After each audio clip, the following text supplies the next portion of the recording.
নমস্কার বন্ধুরা, আমার রান্নাঘরে সবাইকে স্বাগত। আজ চলে এসেছি কাঁচা টমেটোমের একটা রেসিপি নিয়ে, যেটা কিনা কাঁচা টমেটোমের ঝাল। দুপুরে ভাতের পাতে কিংবা রাতের রুটিতে এটা বানিয়ে দেখতে পারেন, অপূর্ব লাগে। কাঁচা টমেটোমের মধ্যে কিন্তু ভিটামিন সি ভরপূর্ণ। তাহলে চলুন দেখে নেব কাঁচা টমেটোমের ঝাল বানাতে কী কী উপকরণ লাগে। প্রথমে আমি 4 পিস কাঁচা টমেটো নিয়েছি।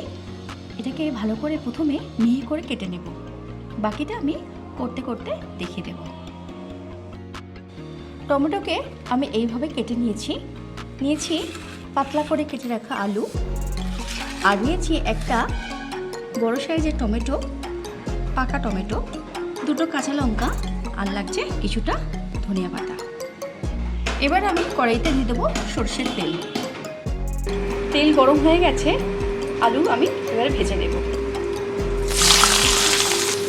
সবার প্রথমে আলুটা আমি ভেজে নেব। পরিমাণ মতো দিয়ে দেবো লবণ। ভালো করে আমি এটা ভেজে নেব।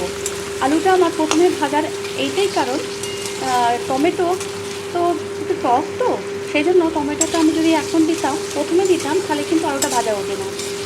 সেই জন্য আমি আলুটা প্রথমে ভেজে নিলাম। আলুটা ভালো করে ভেজে নেব। আলুটা আমি এইভাবে ভেজে নিয়েছি। এবার আমি আলুটা তুলে নেব।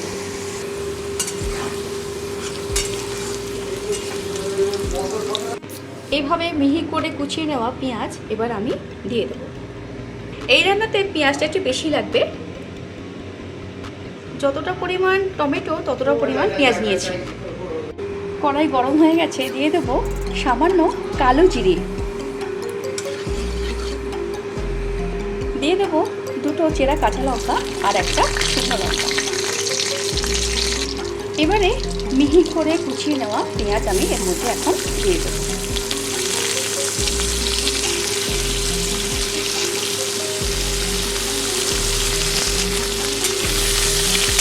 ভালো করে আমি এটা ভেজে নেব।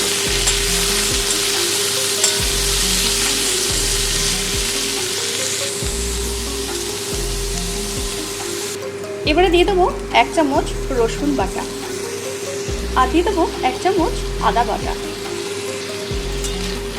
ভালো করে আমি এবারে এটা কষিয়ে নেব। পেঁয়াজ, আদা, রসুন এরকম ভাজা হয়ে গেছে।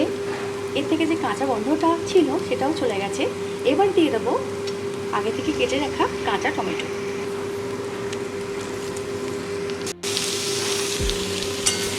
ভালো করে আমি এটা এর সঙ্গে মিশিয়ে নেব।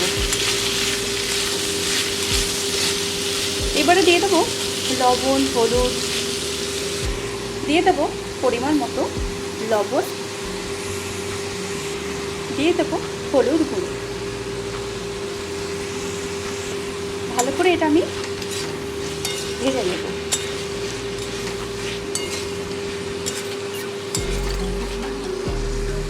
কিছুক্ষণের জন্য এটা আমি ঢাকা দিয়ে দেব। ঢাকাটা দিলে টমেটোটা নরম হয়ে যাবে এবং তাড়াতাড়ি সেদ্ধ হয়ে যাবে। ফিরে এলাম কিছুক্ষণ পর, দেখে নেব। ঢাকা দেওয়ার কাঁচা টমেটোগুলো খুব সুন্দর সেদ্ধ হয়ে গেছে। এবার দিয়ে দেবো আমি কেটে রাখা পাকা টমেটোগুলো। আবারও ভালো করে এটা আমি সঙ্গে মিশিয়ে দেব। এটা কিন্তু শুধু কাঁচা টমেটো দিয়েও হয়। বাড়িতে যদি ছোটো ছোটো মাছ থাকে না, তাহলে এইরকম কাঁচা টমেটো দিয়ে সেটা একটা সুন্দর খেতে হয়। আবারও কিছুক্ষণের জন্য এটা আমি ঢাকা দিয়ে দেবো। গ্যাসের ফ্লেমটাকে এখন কমিয়ে দিয়েছি। এবার আমি কিছুক্ষণের জন্য এটা চাপা দিয়ে দেবো। ফিরে এলাম কিছুক্ষণ পর।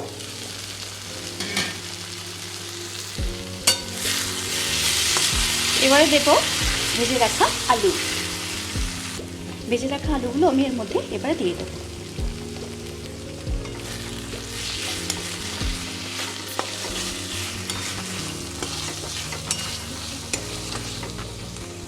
এবারে দিয়ে দেবো সামান্য গরম জল।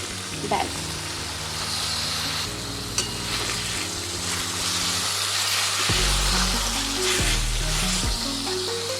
এবারে দিয়ে দেবো সামান্য চিনি। চিনিটা দিলে এই রান্নার স্বাদটা অপূর্ব হয়।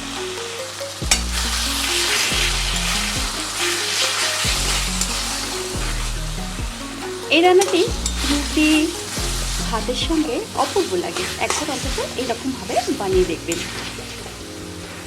এবারে দিয়ে দেবো একটা চেরা কাঁচা লঙ্কা আর কয়েকটা ধনেপাতা কুচি। শীতের শুরুতে এরকম টমেটো পাওয়া যায়, সেই জন্য এরকম রান্না অন্তত একবার বাড়িতে বানিয়ে দেখবেন, অপূর্ব লাগবে। টক টক ঝাল ঝাল মিষ্টি মিষ্টি। এবার আমি এটা নামিয়ে নেব।